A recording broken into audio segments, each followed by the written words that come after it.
ओम नमो भगवते वासुदेवाय। जय श्री राधे कृष्णा मित्रों, स्वागत है आपका अपने चैनल गुरुवाणी में। अभी तक आपने कार्तिक मास महात्म्य के 4 अध्यायों को सुना है। आज के इस वीडियो में हम आपको कार्तिक मास महात्म्य के 5वें अध्याय को सुनाएंगे। तो भगवान श्री लक्ष्मी नारायण जी के चरणों का ध्यान करते हुए 5वें अध्याय को बड़े ही ध्यान से सुनिए। राजा पृथु बोले, हे नारद जी, आपने कार्तिक मास में स्नान का फल कहा। अब अन्य मासों में विधि पूर्वक स्नान करने की विधि, नियम और उद्यापन की विधि भी बतलाइए। देवर्षि नारद ने कहा, हे राजन, आप भगवान विष्णु के अंश से उत्पन्न हुए हैं, अतः ये बात आपको ज्ञात ही है। फिर भी आपको यथाचित विधान बतलाता हूँ। अश्विन माह में शुक्ल पक्ष की एकादशी से कार्तिक के व्रत करने चाहिए। ब्रह्म मुहूर्त में उठकर जल का पात्र लेकर गांव से बाहर पूर्व अथवा उत्तर दिशा में जाना चाहिए। उसके बाद जो मनुष्य मुख शुद्धि नहीं करता, उसे किसी भी मंत्र का फल प्राप्त नहीं होता है।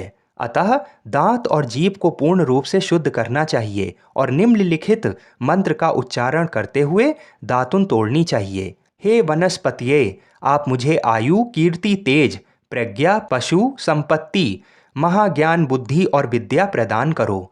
इस प्रकार उच्चारण करके वृक्ष से 12 अंगुल की दातुन लें। दूध वाले वृक्षों से दातुन नहीं लेनी चाहिए। इसी प्रकार कपास, कांटेदार वृक्ष तथा जले हुए वृक्ष से भी दातुन लेना मना है, जिससे उत्तम गंध आती हो और जिसकी टहनी कोमल हो। ऐसे ही वृक्ष से दंत धावन ग्रहण करना चाहिए।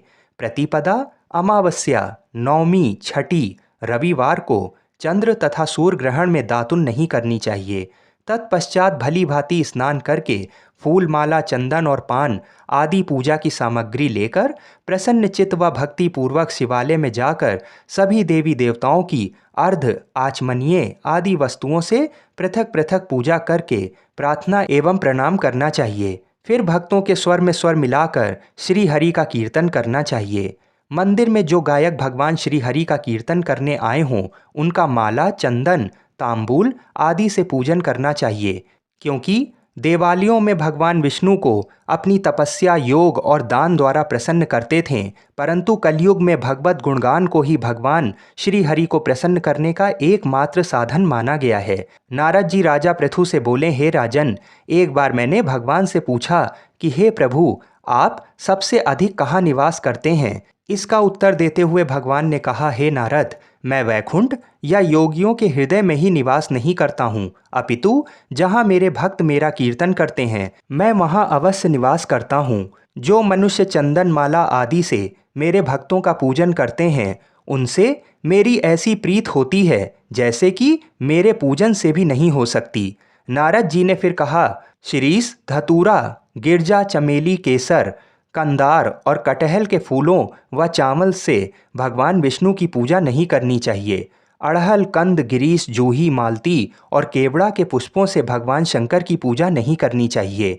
जिन देवताओं की पूजा में जो फूल निर्दिष्ट हैं, उन्हीं से उनका पूजन करना चाहिए। पूजन समाप्ति के बाद भगवान से क्षमा प्रार्थना करनी चाहिए। हे सुरेश्वर, हे देव, ना मैं मंत्र जानता हूँ ना क्रिया, मैं भक्ति से भी हीन हूँ। मैंने जो कुछ भी आपकी पूजा की है उसे पूरा करें, इस प्रकार भगवान से कहना चाहिए। ऐसी प्रार्थना करने के पश्चात साष्टांग प्रणाम करके भगवत कीर्तन करना चाहिए। श्री हरि की कथा सुननी चाहिए और प्रसाद ग्रहण करना चाहिए। जो मनुष्य उपरोक्त विधि के अनुसार कार्तिक व्रत का अनुष्ठान करते हैं, वह जगत के सभी सुखों को भोगते हुए अंत में मुक्ति को प्राप्त करते हैं। इस प्रकार कार्तिक मास महात्म्य के 5वें अध्याय का समापन हुआ। कार्तिक मास कथा के 6ठे अध्याय को सुनने के लिए हमारे चैनल को अवश्य सब्सक्राइब करें।